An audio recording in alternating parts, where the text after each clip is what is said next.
Bueno, una noticia muy seria, pero fíjate una cosa, yo vengo diciendo y explicando, y tú y yo lo conversamos más temprano. Muere en La Habana Juan Pablo Roque. Este hombre sonó mucho aquí en el exilio, claro, hace 30 años, increíble que han pasado más de 30 años de esta noticia, bueno, casi 30 años, en el 96, febrero del 96.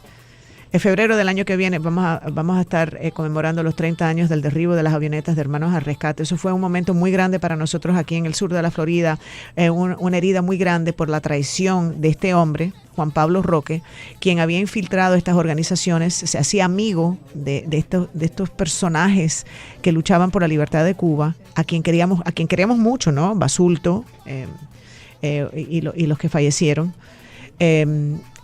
Sale a relucir que este hombre se había casado con una mujer que se llama Ana Margarita Martínez, amiga mía, desde ese día que la conocí, cuando sale esta noticia.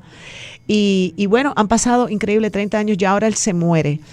Y me parece tan interesante porque vamos a analizar esta noticia, ¿no? Desde tu punto de vista, que tú no habías nacido aún. No había nacido. Imagínate, no habías nacido, sucede todo esto. Nosotros, es una historia muy grande, un duelo muy grande para el exilio cubano, especialmente en Miami, que estábamos tan cercanos a lo que sucedió. ¿Qué conoces tú, aparte de lo que te has estudiado en el día de hoy, que sabes que sale esto y que bueno, ¿qué sabías tú sobre este caso? Mira, no sabía, como te había comentado igual, no sabía mucho de este señor y de este caso, y ni tan siquiera en Cuba, en mi generación, en muy particular, se había hablado de la historia real y de todo el daño que había causado los espías, porque no solo fue él, que habían venido a los Estados Unidos. Obviamente, después de venir aquí, yo siempre he dicho que agradezco infinitamente haber tenido la posibilidad de conocer una historia completamente diferente a la que obviamente ella nos enseña, pero que además no tenía ni idea de que podía existir una pesadilla tan grande y todo lo que ha causado la dictadura cubana al mando de Fidel Castro por más de 60 años. Y de ese señor, de verdad, que no conocía más que, como te comenté, la película que está en Netflix, que bueno, ahí pude saber un poco de la historia y después me causó mucho interés y busqué poco más, pero no tenía claro su historia, como tú me dices, bueno, yo lo viví, yo no había nacido y después de eso, siguiéndote 100% sincera y franca, pues no sabía absolutamente nada. No, y es de esperar, y está bien, y me parece bonito nuestra interacción, ¿no? Porque son dos cosas, sí. No solamente es una generación, que obviamente tú no habías nacido, es algo que yo viví en carne propia, es increíble, porque estaba tan cercana como periodista ese día, cuando sale la noticia, yo voy corriendo a casa de la viuda, no de la viuda, de la viuda políticamente hablando, de la mujer, la mujer de este espía, que obviamente fue traicionada de una manera tan grande, porque no es solamente una traición, entre su matrimonio, era una traición a la patria, una traición a la causa cubana, fue algo tan profundo. Estoy invitando a Ana Margarita que nos acompañe, no pudo hoy ni mañana, pero estará con nosotros.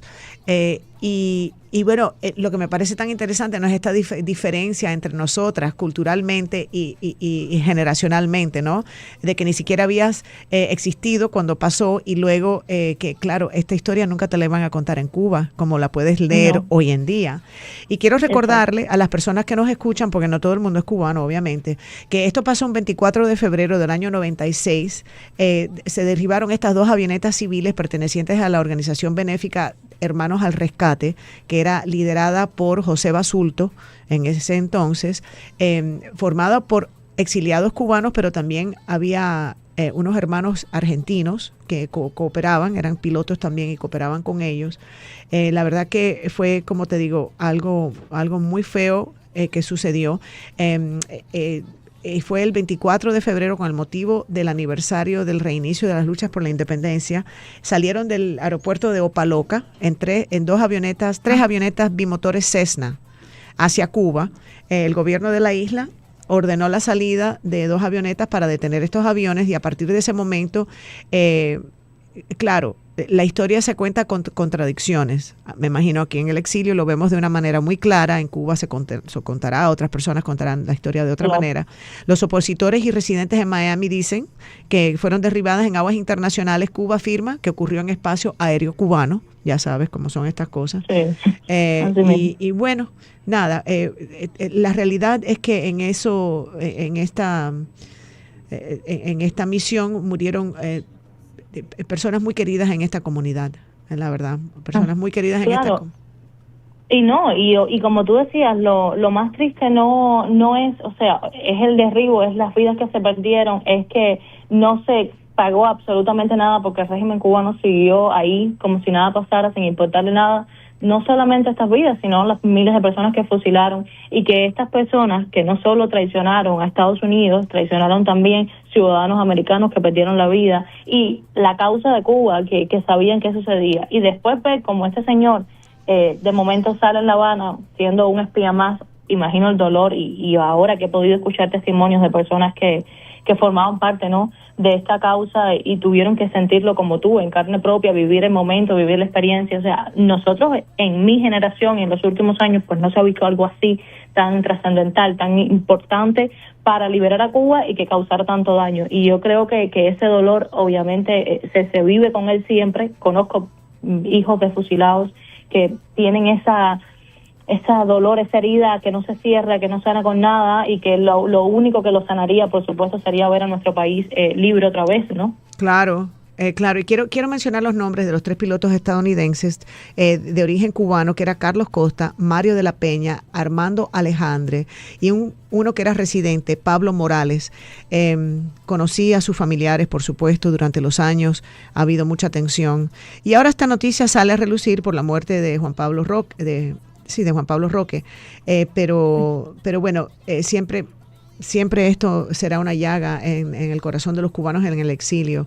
Esas 4 personas estaban volando en otra avioneta, porque habían 3 avionetas, derribaron 2, pero en la otra estaba José Basulto, y que era el fundador de Hermanos al Rescate, y su copiloto, que era Arnaldo Iglesias, y también estaba Andrés y Silvia Iriondo, que se salvaron, porque vamos a decir, tremendo susto, obviamente, ellos no murieron, pero pudieran haber fallecido también. Bueno, nada, esto ha sido muchos años, 29 años que hemos tenido de conversación acerca del derribo de estas avionetas. Sale a la luz por la muerte de Juan Pablo Roque, pero cuéntame algo de esa muerte, porque él se hace una cirugía de corazón abierto, porque luego cuando él llega a Cuba, él se entrega, obviamente, él dice, bueno, sí, soy espía, y a los pocos años ellos también se deshacen de él. Lo echan a un lado. Claro, como todo. Claro, es que yo siempre digo lo mismo, y nosotros también hemos hablado de que lamentablemente la noticia en Cuba es reiterativa, pero hay quienes se han creído por años que iban a ser inmunes, que iban a estar libres y exonerados de cualquier daño que pudiera ocasionar esa pequeña y reducida cúpula castrista, que yo siempre digo es más pequeña de lo que muchos imaginan. Ahí está el ejemplo de Alejandro Gil, y ha estado el ejemplo de miles más que, como le decían en Cuba, los ponían en plan pijama, o de momento una persona que había, como el mismo hoy puesto a dedo Díaz-Canel, que tuvo y cometió miles de errores en Holguín, y supuestamente pues lo habían sancionado, y de momento apareció siendo un cargo superior a nivel nacional, y ahora mira dónde está. Bueno. Y eso ha sucedido a lo largo de toda esta dictadura. Ellos te quitan y te mueven como peones, porque sencillamente son títeres que usa la dictadura. Oye, ese plan pijama, hacía años que no escuchaba eso, pero sí recuerdo el plan pijama. Vamos a hablar de esto, de que Juan Pablo Roque se somete a una operación de corazón abierto y termina muriendo por una bacteria. O sea, él mismo es víctima de lo que venimos hablando tú y yo, Sabrina, de las condiciones.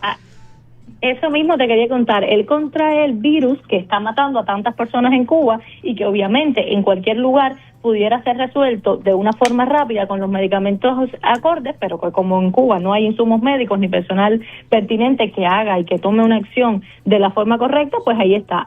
Obviamente su salud no va a estar igual que la de cualquier persona con una cirugía de corazón abierto, y al contraer el virus pues perdió la vida, y ahí está, ¿no? Como ellos mismos tienen que vivir el colapso médico que hay, el colapso de un país que no tiene cómo responder ante absolutamente nada, y ellos mismos son al final los que tienen que, porque el karma existe y ahí está. Terminan muriendo de la forma más caótica que hay, porque es lo que les toca. Y aparentemente la hija de Roque ha verificado esta noticia hablando con Luis Domínguez, con quien quisiera hacer un vínculo tal vez mañana. Vamos a hacer una pausa, Sabrina, pero cuando regresemos vamos a invitar a Marcel Felipe. Él también, como es el presidente del Museo Americano de la Diáspora Cubana, está muy empapado de todos estos temas. Vamos a conversar con él para que nos cuente un poco acerca de toda esta situación y cómo...